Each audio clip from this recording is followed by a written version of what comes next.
Hello everyone, this is Shinobi once again with another Awaken Chaos Era video. So this is going to be some information about the battle pass and the new hero that Ace has introduced today. So Ace has informed us that they are going to introduce one new legendary fire hero and one epic water hero. There is also going to be limited summons available for light dark champions. So that's another good news that we are going to get, even though the first one is just addition to the hero pool. But the second one, making light dark available in limited summon, is really a good news.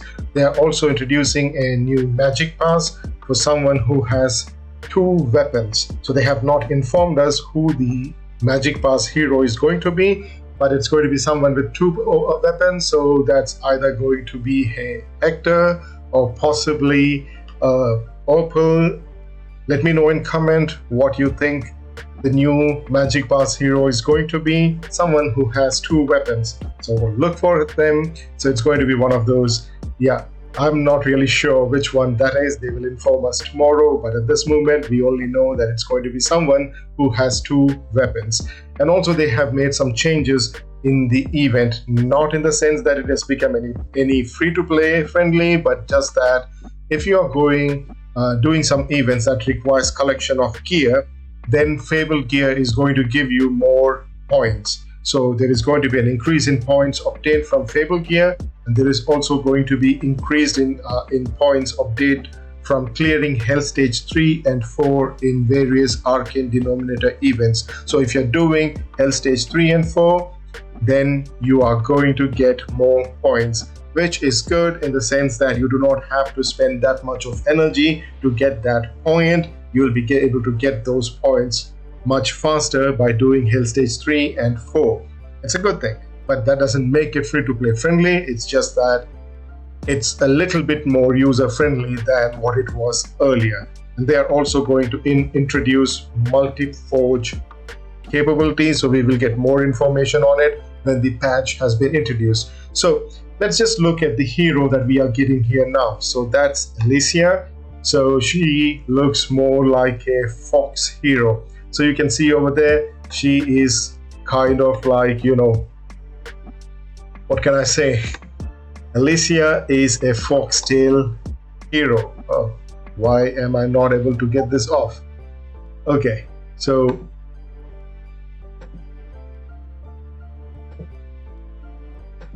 she is a foxtail hero, and you can also see here that her graphics are also really cool. It's not that bad, but she looks more like a Valentine hero, right? So it's a Valentine Day kind of hero rather than a hero that should be placed in November, but possibly she's just a cohort for Valentine. So we do have Valentine as a hero, and they just gave one that would match him. That's just what I'm thinking, right? It's not what Ace said, but yeah, with those pink backgrounds, pink color, and the pink heart over there, she is supposed to be a Valentine Day hero. That's my opinion. You may have a different opinion. Let me know in the comment. Yeah, so let's look at how she's working. So you can see, you can just have a look at her stats over here. So she's got an S tier attack with the attack doesn't look that high for me, even though she's only level 60, not 70, but 1275 attack as the base attack is very low. That's not what I would expect from a legendary hero with S tier attack. But she's got an A tier health and an A tier speed. Again, not the highest one, but 114 is quite good. Okay, crit rate is pretty low, 5% crit rate. Yeah, what can I say? Okay, so let's further look at her skills and capabilities. So you can see over here, she's a triple hitter. She is certainly going to deal a little bit more damage. Yeah, so she's a triple hitter and also places speed down. Again, as I said in my earlier videos, I'm not a big fan of heroes that are attack based and also having various kinds of debuffs that can be placed, because that will eat into their crit damage. You have to give them focus. If these were non-resistible, then I can understand. having those would be good on an attack-based hero. But since I don't think it's going to be non-resistible, I think more like it's going to be requiring focus, and that would mean you'll not be able to deal enough damage, because then you'll have to use these as focus, right? So yeah, she's able to deal speed down. She's got a triple hit over there, and she's also healing herself. So she's got that heal.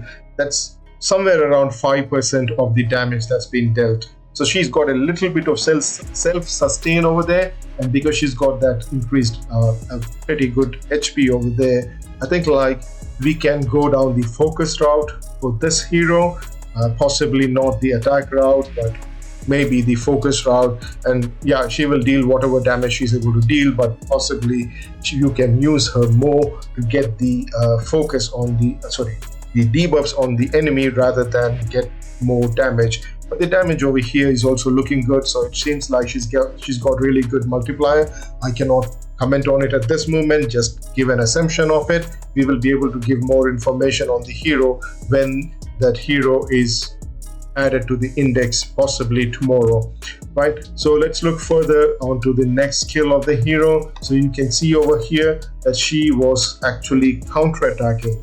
So let's look at that. Yeah, so there you go. So she's able to counter-attack. So when Mitesia hit her, so she counter-attacked. I do not know what procs this, since Mitesia is a weak affinity. Possibly if she's getting hit by a weak affinity, she will counter-attack, or possibly any hit by any enemy hero would proc that counter-attack. I do not know much information on it, except that she has that capability. It's a good thing that we are getting someone who's able to heal themselves up from their attack, and also able to do counter-attack on a different skill, right? So it's certainly on a different skill. It's not I'm pretty sure it's going to be on a cooldown, so it's not going to be consistent counter-attack, like for every hit you're going to get a counter-attack, but we will be able to say further when we see the hero in the index. Okay, so let's look at further thing what she's going to do.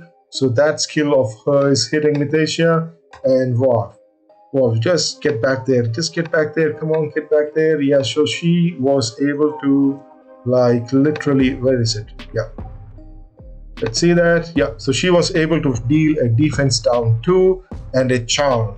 So charm would obviously be her unique skill from her trait, and she's able to deal that defense down 2 for 2 turns, which is awesome. So we are getting a new hero that's able to deal one of the best debuffs out there, other than poisons and other damage dealing debuffs. Defense down 2 is really good, and you do not have a lot many heroes that deals this kind of debuff on the enemy. So I think like she can be really good because she's able to deal that, and she's also getting a shield on herself when she's dealing that damage. So possibly that shield is based on the damage. I do not know. We will have to only speculate at this moment.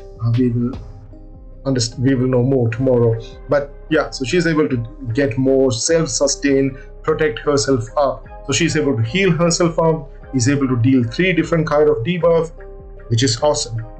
That is great.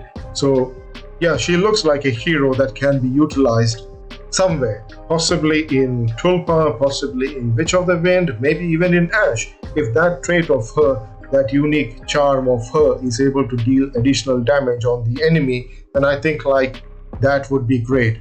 If that charm is something that prevents someone from taking an action, then that would be great. I hope that this is an AoE kind of thing. Then we can use her in Tulpa, in possibly Ash. But if it's not AoE, then possibly we can use her in Tulpa and in Witch of the Winds.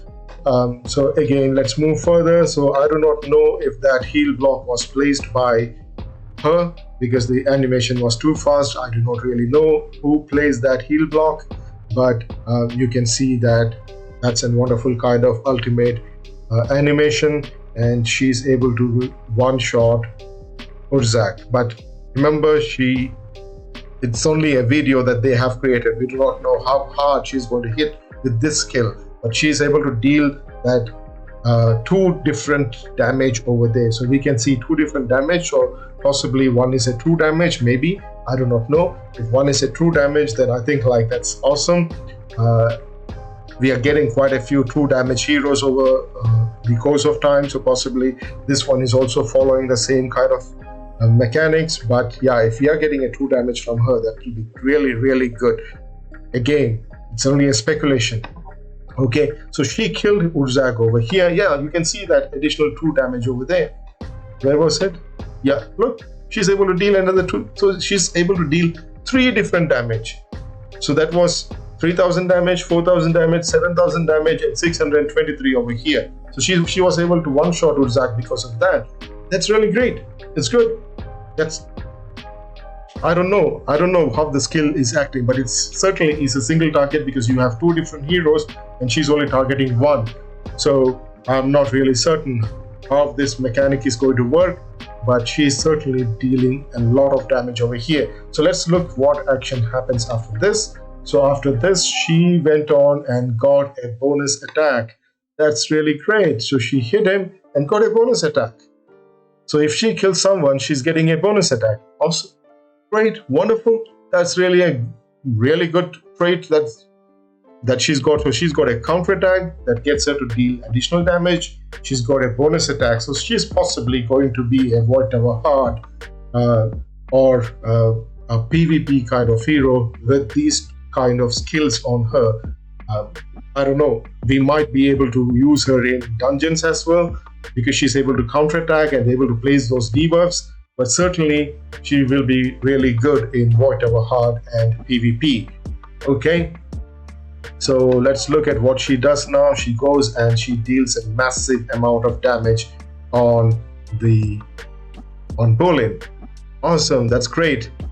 So yeah, I think like this hero is going to be really good addition. So we also discussed the other different kind of changes that they are going to come in with the new patch that is going to come in. So I think like, yeah, I'm not really certain if Ace needs to do further things. I think like Ace needs to do more things for free-to-play players and for new player to, you know, really experience the game in a more enjoyable kind of way. But at the same time, what they are really moving in a good direction, I would say, is slowly improving the game. I think like they need to do it much faster, but at least they are giving us more points for doing Hell Stage 3 and 4 in events. That makes things easier for people who are already able to do those stages. So people will try to get to those stages. It's a kind of a good thought. At the same time, they're only introducing 2 heroes, so the hero pool is also not getting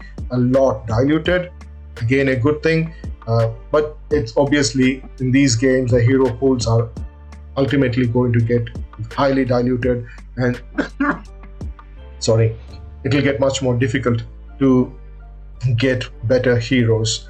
Yep. So what do you think about the new battle pass? Even though the hero is still a mystery, what do you think about the new battle pass, and what do you think about the new hero that has been introduced and the changes that they're going to bring in with the new patch? Let me know in the comments.